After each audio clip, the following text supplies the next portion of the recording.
હા તો કેમ છો મારા વાલા ખેડૂત મિત્રો, પશુપાલક મિત્રોનું આજના નવા વિડીયોમાં તમારું દિલભર્યું હાર્દિક હાર્દિક સ્વાગત છે. ખેડૂત મિત્રો અને પશુપાલક મિત્રો, તો મિત્રો આજના વિડીયોની અંદર વાત કરવાના છે. ઘણા જે પશુપાલકોના આવા પ્રશ્નો છે કે તેમની ગાય હોય અથવા ભેંસ હોય તેનું જે દૂધનું ઉત્પાદન છે તે મેળવવા માંગતા હોય છે.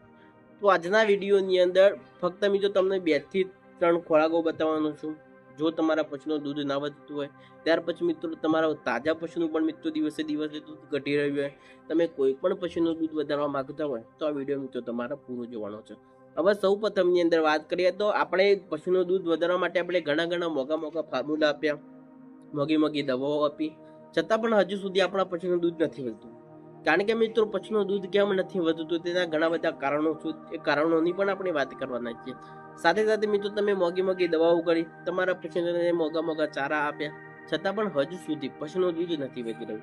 તો આજના વિડીયોની તમને તેના કારણો વિશે પણ સંપૂર્ણ માહિતી આપવાનો છું. સાથે સાથે જો મિત્રો તમે ચેનલ ઉપર પણ પહેલી વાર વિઝિટ કરી રહ્યા છો તો ફટાફટ ચેનલને સબસ્ક્રાઇબ કરો અને વિડીયોને એક લાઇકનું બટન છે તે દબાવવાનું ના ભૂલતા. તો મિત્રો આજના વિડીયોની અંદર વાત કરીએ તો સૌ પ્રથમની અંદર આપણા પશુનું દૂધનું ઉત્પાદન મેળવવા માટે આપણે સૌ પ્રથમની અંદર શું છે કે આપણા પશુને મિત્રો ઉચ્ચ ગુણવત્તાવાળો પશુ આહાર આપવો જરૂરી છે. સાથે મિત્રો ઉચ્ચ ગુણવત્તાવાળો મિત્રો આપણા લીલો અને સૂકો ચારો પણ આપવો જરૂરી છે. ઘણા જે પશુપાલક શું કરતા હોય છે, પશુને દૂધ વધારવા માટે જે શું છે કે લીલો ચારો દિવસની અંદર ખૂબ જ વાર આપતા હોય છે. 4 થી 5 વાર લીલો ચારો આખો દિવસ આપતો હોય છે. તમે આ રીતે તમારે ચારો ક્યારેય નથી આપવાનો. પણ જો તમારા પશુનું તમે દૂધ વધારવા માંગો છો તો તે જ પશુનો 50% મિત્રો તમે લીલો ચારો આપો, તો 50% મિત્રો તમારો સૂકો ચારો આપવાનો. સાથે સાથે મિત્રો જો તમારું પશુ 3 લીટર દૂધ આપો છો, તે પશુનો આપણે કેટલો પશુઆહાર આપવો જોઈએ તે પણ છે. 3 લીટર આપતા પશુને મિત્રો આપણે 1 કિલો ને 500 ગ્રામ જેવો મિત્રો આપણે પશુઆહાર આપવો જરૂરી છે. તમારું જો મિત્રો 3 લીટર પશુ દૂધ આપતું હોય તે પશુનો આપણો પશુઆહાર છે તે મિત્રો 1 કિલો 500 ગ્રામ જેવો તમારે પશુઆહાર આપવો છે. સાથે સાથે મિત્રો આપણા પશુનું દૂધ કેમ નથી વધી રહ્યું? હવે બીજા નંબરની અંદર વાત કરીએ તો આપણા પશુનું છે તો મિત્રો 3-4 મહિના પર ડીવર્મિંગ કરાવવું જરૂરી છે. તમે મોંઘા ફાર્મ્યુલા આપ્યા અને જો તમારા પશુનું દૂધ ના હોય તેના મેન કારણ આ છે કે તમારા પશુનું 3-4 મહિને જો તમે ડીવર્મિંગ કરાયેલું હશે સારી રીતે, તો તમારા પશુનું મિત્રો તમે અઢળક માત્રાની તમે દૂધનું ઉત્પાદન છે તે પણ મેળવી શકો છો. સાથે સાથે આપણા પશુને જે ખાણદાણ જે પશુઆહાર આપીએ છીએ તેની અંદર શું છે કે 50 થી 100 ગ્રામ મિત્રો મીના મિક્સર પાવડર આપણે આપવાનું ચાલુ રાખવાનું છે. ઘણા જે પશુપાલક શું છે કે તેમના પશુને ચારો તો આપે છે, ઉચ્ચ ગુણવત્તાવાળું પશુઆહાર પણ આપે છે. નાનકડી ભૂલના કારણે તેમના પશુનું દૂધ આજ સુધી નથી વધી રહ્યું. કારણ કે મિત્રો તમારા કોઈ પણ ખાણદારની અંદર તમે 50 થી 100 ગ્રામ જો તમે મિનરલ મિક્સર પાવડર પણ તમે તેની સાથે મિક્સ કરી તમે આપશો તો આપણા પશુને તેની જરૂરિયાત મિનરલ મિક્સરના અંદર જે ગુણ રહેલા છે જરૂરિયાત પ્રમાણે તેનીમાંથી પશુનો ગુણ છે તે મળી રહેવાના છે. કારણ કે મિત્રો આપણા પશુના શરીરને પોષણની જો કમી હોય, આપણા પશુને મિનરલની કમી હોય, આપણા પશુની સાથે સાથે મિત્રો જો કેલ્શિયમની કમી હોય તો મિનરલ મિક્સર પાવડરની અંદર હજારો ફાયદાઓ રહેલા છે. હવે સૌ પ્રથમની અંદર વાત કરીએ તો આપણા પશુને દિવસ દરમિયાન તમે કેટલું પાણી આપો છો તે પણ જાણવું જોઈએ કે પશુને દિવસ દરમિયાન તેને મન ચાહ તેટલું તમે પાણી આપો. કારણ કે મિત્રો પશુને સૌથી વધારે તમારે ચારાની જરૂર નથી પડતી, સૌથી વધારે પશુને દૂધ બનાવવા માટે તે પશુઆહારની પણ જરૂર નથી, તેટલી શું છે કે પાણીની જરૂર પડતી હોય. કે દૂધની અંદર સાથે મિત્રો 60 થી 65% મિત્રો પાણી તેને ખૂબ જ જોઈતું હોય છે. કે જો તમારું પશુ જેટલી માત્રાની અંદર પાણી પીશે તેટલી જ માત્રાની અંદર તે અઢળક માત્રાની અંદર તે દૂધનું ઉત્પાદન છે તે પણ વધારી શકે છે. કારણ કે હવે વાત કરીએ તો ઘણા જે પશુપાલક શું કરતા હશે કે તેમના પશુનો દિવસ દરમિયાન 5 થી 6 વાર ચારો આપતો હોય. તમારે આ રીતે નથી આપવાનું કે તમારા પશુનો ફક્ત મિત્રો તમે 3 વાર ચારો આપો અને તમે અઢળક માત્રાને તમે દૂધનું પીક લેવલ તમે તે પકડાઈ શકો છો. કારણ કે જો હવે તમારે શું છે કે એક ટાઈમ ટેબલ તમે નક્કી કરી લો કે તમારા પશુને કયા ટાઈમે ચારો આપવાનો છે, કયા ટાઈમે તમારે નથી આપવાનો. જો તમારા પશુનું સવારે મિત્રો જો તમે 6-7 વાગે મિલ્કિંગ કરી હોય, 5 વાગે મિલ્કિંગ કરતો સવારે તમારે ટાઈમ ટેબલ નક્કી કરી લો કે સવારે પશુને આપણે 6 વાગે ચારો આપવાનો. હવે બીજા નંબરની અંદર બપોરે મિત્રો તમારે 12 વાગે આપવાનો. હવે છેલ્લે છે તો મિત્રો સાંજના મિત્રો ફરીથી તમારે 6 વાગે આપવાનું. ફક્ત દિવસની અંદર આપણા પશુને તમે 3 વાર ચારો આપશો તો તે અઢળક માત્રાની અંદર તે દૂધનું પીક લેવલ છે તે વધારી શકે છે. કારણ કે તમે જુઓ તો જેટલું પણ મિત્રો તમારું પશુ વાગોળ છે તેટલી જ માત્રાને તે દૂધનું ઉત્પાદન છે તે વધારી શકે છે. સાથે સાથે મિત્રો જો તમારું પશુ જેટલું વાગોળ છે, જેટલું મોઢું હલાવશે તેટલી જ માત્રાને તે દૂધ બનાવતું હોય છે. કારણ કે શું છે કે જો તમારા પશુને તમે જે ચારો આપ્યો તે ચારાને ખાધા પછી જે પશુ શું કે પાછું કાઢી અને ફરીથી તેનું પાચન સારી રીતે થઈ જાય.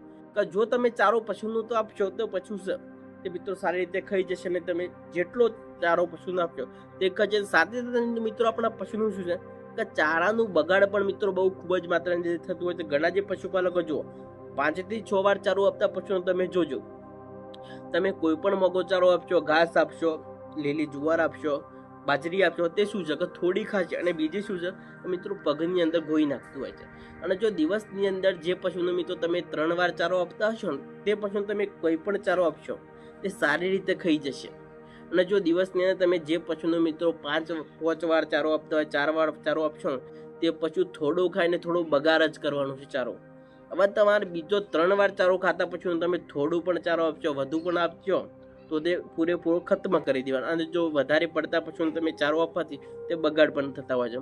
સાથે સાથે મિત્રો આપણા પશુનો જો તમે આ બધા તમે તેની અંદર જો તમે ધ્યાન રાખશો, સાથે સાથે મિત્રો તમારા એક આ ટાઈમ ટેબલ નક્કી કરી લો કે એક જ વ્યક્તિ દૂધ પાડતું હોય તમારે એક જ વ્યક્તિને બેસાડવાનું. ઘણા આ રીતના ભૂલો કરતા હોય કે તમે ટાઈમ ટેબલ તમે નક્કી કરી લેવાનું કે જો તમે સાંજે દૂધ 6 વાગે પાડો છો અને સવારે 6 વાગે પાડો છો તો સાંજે પણ તમે 6 વાગે પાડો અને સવારે પણ 6 જ વાગે પાડો. સાંજે 6 વાગે પાડતા હોય તો સવારે પણ 6 જ વાગે. ઘણા જે પશુપાલકો શું કરતા હતા કે દૂધ પાડવાની અંદર પણ મિત્રો ટાઈમ આગા પછી કરતા હોય કે તમારે ટાઈમ સેટ કરી દેવાનો, 6 વાગે તો 6 વાગે ને સવારે 6 વાગે તો 6 વાગે. ત્યાર પછી મિત્રો વારે ઘડીએ તમારા પશુનું દૂધ જે દોહન કરતું હોય તેનો હાથ ફેર પણ તમારે ના કરવો જોઈએ. જો તમારા પશુનું દૂધ તમે એક જ વ્યક્તિ મિલ્કિંગ કરતું હોય તો એક જ વ્યક્તિને તમે રહેવા દો. સાથે જો તમે મશીન દ્વારા તમે મિલ્કિંગ કરતા હોય તો મશીન તો કોઈ વાંધો નથી, તે જેટલું જાય તેટલું દૂધ છે તે ઓટોમેટિક જ છે તે લઈ લેતું હોય છે કેનની અંદર. અને જાતે પાડવાથી ઘણું બધું નુકસાન છે. તો એક જ વ્યક્તિ દોહન કરતો તો એક જ વ્યક્તિને રહેવા દો. તમે બદલ કરશો તો તે દૂધની અંદર પણ મિત્રો તમને કમી છે તે મળતી હોય છે.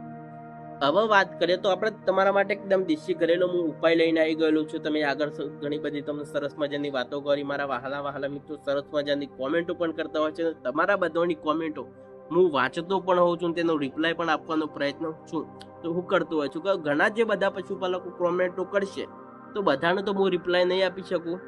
ત્યાર પછી મિત્રો વિડીયોની અંદર તમે બધાને રિપ્લાય આપું છું. તમારે કોમેન્ટો કરવા બદલ તમારો ખૂબ ખૂબ આભાર. અને હજુ સુધી તમે ચેનલને સબસ્ક્રાઈબ ના કરી હોય તો પ્લીઝ તમે ચેનલને પણ સબસ્ક્રાઈબ છે તે હવે કરી લેજો. હવે વાત કરીએ તો આપણે દેશી ઘરેલું ફોર્મ્યુલા બતાવવાનું છે કે તમારા પશુના ખાનદાનની અંદર જો આ વસ્તુ તમે મિક્સ કરી તમે આપશો, સાથે સાથે એના પહેલાં તમે આ બાબતનું તમે ધ્યાન પણ રાખશો. આપણે દેશી ઘરેલું ઉપાય તે પણ બનાવવાનો છે. હવે સૌપ્રથમની અંદર વાત કરીએ તો તમારા સૌપ્રથમની અંદર શું છે તો 250 ગ્રામ જેવો તમારે ગોળ લઈ લેવાનો છે. બીજા નંબરની અંદર 250 ગ્રામ જેવી તમારે મેથી લઈ લેવાની છે. ત્યાર પછી મિત્રો 100 ગ્રામ જેવી મિત્રો તમારે સત્તાવરી લઈ લેવાની છે. જો સત્તાવરી તમને તમારા ઘરે ના હોય તો માર્કેટમાંથી તમને મળી જશે, અને સત્તાવરી નહીં હોય તો પણ ચાલશે. કારણ કે મિત્રો તેની અંદર આપણે 1-2 વસ્તુ પણ ઉમેરવાની છે. 250 ગ્રામ જેવો ગોળ, 250 ગ્રામ જેવો મિત્રો મેથી.